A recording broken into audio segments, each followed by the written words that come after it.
नमस्कार दोस्तों, स्वागत है आपका आपके अपने YouTube चैनल कष्ट हरण में।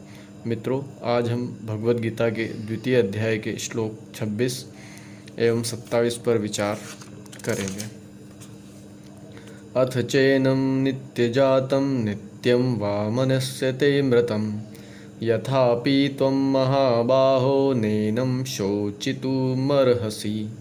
अर्थात, किंतु यदि तुम यह सोचते हो कि आत्मा सदा जन्म लेता है तथा सदा मरता है, तो भी है बाहु तुम्हारे शोक करने का कोई कारण नहीं है।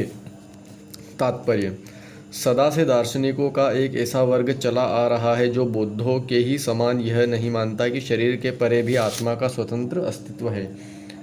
ऐसा प्रतीत होता है कि जब भगवान श्री कृष्ण ने भगवद गीता का उपदेश दिया तो ऐसे दार्शनिक विद्यमान थे और लोकायतिक तथा वैभाषिक नाम से जाने जाते थे। ऐसे दार्शनिकों का मत है कि जीवन के लक्षण भौतिक संयोग की एक परिपक्वावस्था में ही घटित होते हैं। आधुनिक भौतिक विज्ञान तथा भौतिकवादी दार्शनिक भी ऐसा ही सोचते हैं। उनके अनुसार शरीर भौतिक तत्वों का संयोग है और एक अवस्था ऐसी आती है जब भौतिक तथा रासायनिक तत्वों के संयोग से जीवन के लक्षण विकसित हो उठते हैं। नृतत्व विज्ञान इसी दर्शन पर आधारित है। संप्रति अनेक छद्म धर्म जिनका अमेरिका में प्रचार हो रहा है इसी दर्शन का पालन करते हैं और साथ ही शून्यवादी अभक्त बौद्धों का अनुसरण करते हैं। यदि अर्जुन को आत्मा के अस्तित्व में विश्वास नहीं था, जैसा कि वैभाषिक दर्शन में होता है, तो भी उसके शोक करने का कोई कारण न था। कोई भी मानव थोड़े से रसायनों की क्षति के लिए शोक नहीं करता तथा अपना कर्तव्य पालन नहीं त्याग देता। दूसरी ओर आधुनिक विज्ञान तथा वैज्ञानिक युद्ध में शत्रु पर विजय प्राप्त करने के लिए न जाने कितने टन रसायन फूंक देते हैं। वैभाषिक दर्शन के अनुसार आत्मा शरीर के क्षय होते ही लुप्त हो जाता है। अतः प्रत्येक दशा में, चाहे अर्जुन इस वैदिक मान्यता को स्वीकार करता है कि वह आत्मा का अस्तित्व है या कि वह आत्मा के अस्तित्व को स्वीकार नहीं करता, उसके लिए शोक करने का कोई कारण न था। इस सिद्धांत के अनुसार चूंकि पदार्थ से प्रत्येक क्षण असंख्य जीव उत्पन्न होते हैं और नष्ट होते रहते हैं,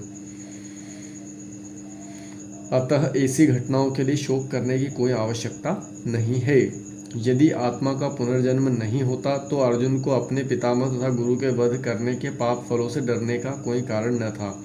किंतु साथ ही कृष्ण ने अर्जुन को व्यंग पूर्वक महाबाहु कहकर संबोधित किया, क्योंकि उसे वैभाषिक सिद्धांत स्वीकार नहीं था जो वैदिक ज्ञान के प्रतिकूल है। क्षत्रिय होने के नाते अर्जुन का संबंध वैदिक संस्कृति से था और वैदिक सिद्धांतों का पालन करते रहना ही उसके लिए शोभनीय था। श्लोक 27: जातस्य हि ध्रुवो मृत्युर्ध्रुवं जन्म मृतस्य च तस्मादपरिहार्ये अर्थे न त्वं शोचितुमर्हसि।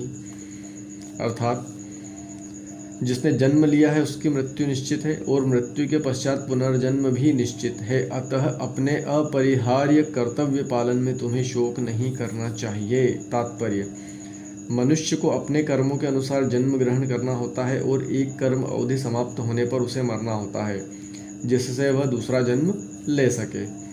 इस प्रकार मुक्ति प्राप्त किए बिना ही जन्म मृत्यु का ये चक्र चलता रहता है। जन्म मरण के इस चक्र से वृथा, हत्या, वध तथा युद्ध का समर्थन नहीं होता, किंतु मानव समाज में शांति तथा व्यवस्था बनाए रखने के लिए हिंसा तथा युद्ध अपरिहार्य है। कुरुक्षेत्र का युद्ध भगवान की